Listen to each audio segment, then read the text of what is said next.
What are the best mobility exercises for better hip mobility? What we're going to look at in this tutorial are 3 exercises that are going to help you increase the range of movement around your hip and overall increase hip mobility. If you are struggling with mobility, then please do click the link below, go through to my How to Improve Mobility workshops, which is a 2-hour workshop where you come here to the gym, we go through full consultation, assessment, and then mobility workshop, where we then are able to put a workout and a program together for you, which I will then put together for you at the end and then send it to you via email. The first exercise we're going to look at has been used in the past for ankle mobility, and you can still use it for ankle mobility. There's nothing wrong with it. That was where it originally came from. But what we're going to do is we're going to adapt it slightly, and we're going to try and get a little bit more out of the hips.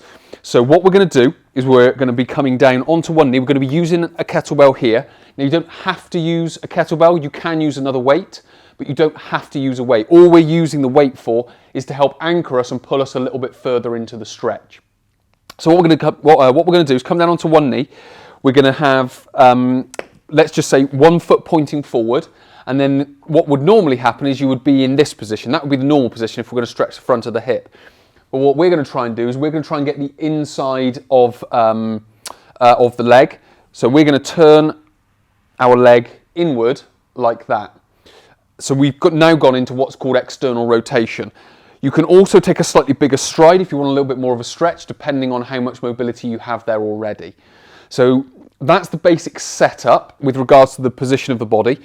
Now, all we're doing with this weight is coming up into this position. So we're holding it, we're keeping the body upright. The body's going to stay upright all the way through. So we don't really want the body leaning into it. We want to be maintaining an upright body because, again, that's going to help with the mobility around the hip. So we come into this position, and then all we're going to do is just lean in as far as feels comfortable. Now, basically, it's going right across both legs and across the hip. So you're kind of trying to find the most suitable place for you. So that will be foot position, and that will be depth, as in how far you can go in. So it's about striking that balance, because if you go too far, you're already going to have a stretch, and you're not really going to be moving much when it comes to the stretch. But if you don't come in enough, you're not going to be getting much of a stretch, and that's when it's going to be accessing the ankle a lot more, when you haven't gone as far. Obviously, we want to be accessing the hip, so we want to go a little bit further. So we're not trying to go too far, we're not trying to stay too narrow, we just want to be somewhere in between. So we can feel that stretch, and then as we lean in, we just get a little bit more of a stretch. So it'll be the inside here and the inside here. You may even get a little bit of hamstring, depending on how that feels, but otherwise that stays up tall, or the body stays up tall. Then we push ourselves back out and come back in.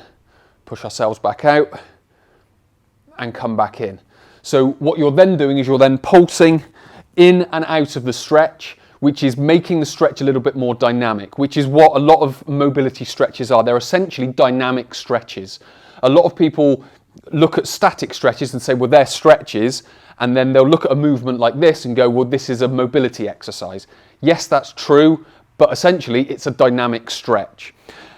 What we would then do is you would go through either a period of time, so you could do 30 seconds to a minute in that position, or you could just simply go for 8 reps, 12 reps, 15 reps. It wants to be of the higher rep range, but if you go too high, you get a law of diminishing returns and it doesn't work as effective in the later reps. But then it's just then a case of swapping over, doing exactly the same. Nice stride, externally rotate the hip, and then drop inward like that. Just dropping down into this position and holding there. Again, you would do that for a period of time, or you would do it for an amount of reps. But again, it wants to be a slightly higher amount of reps, but not too high. And again, same with time, it wants to be a long amount of time, but not too long. So that is exercise number 1, where we're stretching right across the inside of the hip. Exercise number 2 is very similar. We don't need a weight for this, but we are going to be down on one knee. So what we're now going to do is we're going to straighten up the hip a little bit more. We're going to try and get the sort of the hip flexors on the back leg, and we're going to be again getting the inside of the leg on the front leg. So what's going to happen And again, there's a few variations that I can show you. Again, this can depend on the range of mobility that you have. So again, we want to be coming down onto one knee, and again, it wants to be a good stride. Now, the only thing we've got to watch with this is how much hip extension we go into and how much lumbar extension we go into, because we want to try and minimize lumbar extension and maximize hip extension. So we would come into this position, and again, we can use it as a pulse. If you want to use a weight, you can do, because it's a very similar thing in that we're going to be using that pulse. But what we want to be doing as we go down into the position is maintaining the torso position. So again, we're not getting that lumbar flexion, lumbar extension. We're getting lumbar stays neutral, and we get the hip extension. What we then want with the front leg, because the hip extension is going to get the back leg here, what we then want is to get the knee out at the front, and that's then going to access potentially hamstring at the back, and then adductor on the inside. So we want a relatively wide stance, so we come in and knee goes out. So you can just see, I'm just encouraging it with my hand, then I come out, and I go back in, I come back out again, and I go back in. Another way of adapting this, if I just show you from a slightly different angle, again, we would come into this position, but what I can now do is obviously put my hand on the floor and then push out with my arm.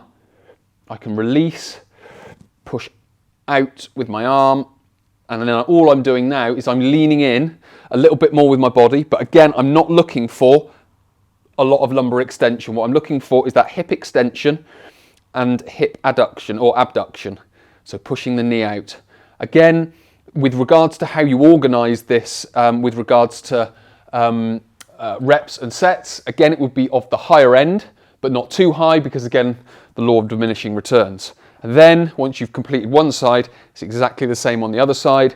Come over into this position. Again, you can just stay completely straight and just pulse in and out. Again, if you want to take a longer stride with this one, you can, but that will just depend on what the hamstrings can do. And then the alternative is to pop a hand on the floor, push out, and then come back out, push in, come back out, push in. So again, we're just using that pulse, which is making the stretch more dynamic, which will then eventually end up as a greater hip range of movement. So that's exercise number 2, which is very similar to exercise number 1, but all we're doing is we're trying to keep the hips a little bit squarer, so we get more of the hip flexor, more so than going across the whole hip, but we get the hip flexor, the adductors, and potentially a little bit of the inside of the hamstring. Exercise number 3 is a full squat. So you can see I've just introduced a ramp. If you need a ramp, you can use it, because I wouldn't normally use a ramp if it was a squat exercise, because it's taking the ankle out and you're missing out of the ankle dorsiflexion. But because we're doing hip mobility, it is much easier to get more hip mobility if the heels are up. Now, if you don't have a ramp, you can just use like the side of a mat, or you can just use a couple of plate weights or something just to raise your heel up. So we're going to drop down into a full squat, and I'll give you a couple of options of how you can get down there. And then what we're then going to do is we're then going to just start using a little bit of movement to again access different parts of the hip. So what it looks like on the ramp. So you can see I've got my heels up the ramp. Then we're going to drop down in. Now I'm going to push my knees out to the side. I'll do a front view in a second, but we're going to push the knees out to the side. So that's then going to give us a stretch through the inside of the leg. What we can then do is we can just hold that position, and then eventually we would just lean into one ankle. So you can then get a little bit of ankle dorsiflexion from it, a little bit of ankle mobility, but also it will just enhance a little bit of a stretch on the inside of the leg. If you then want to, you can try and, because you can see my back rounds in this position, so if I try and get more upright, I'm going to get a little bit more through the hip while I push out. So if you've got a ramp, you can do it that way. If you haven't got a ramp, use something to raise the heels up. Now, if you don't have anything like that, there is another way of doing it, but you do need to be able to get down into a front squat with your heels on the floor. And that's if we use some sort of weight. So I'll do this as a front view. So my heels are on the floor, so I'm going to drop down and just hold this out in front of me. And that helps my center of gravity and helps me balance. So I'm doing exactly the same. I'm just holding this weight. I'm pushing my knees out, And then I just want a little bit extra from it. So I'm just rocking from leg to leg.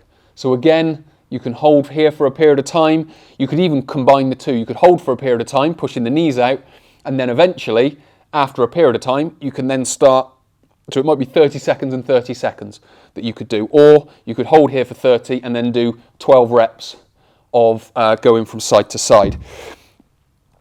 So that is exercise number 3. Again, that's going to be accessing inside of the leg. There will be hip flexor coming from it, glute medius, glute minimus. So all those muscles are going to be mobilizing because you're taking the joint through a huge range of movement, about as much as it can go through. You've just got to be mindful of, can you get down into the position?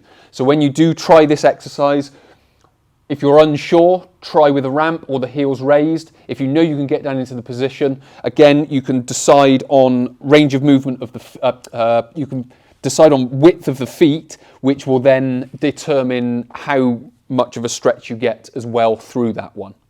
If you've enjoyed this content, do hit the like button below or the super like, super thanks button.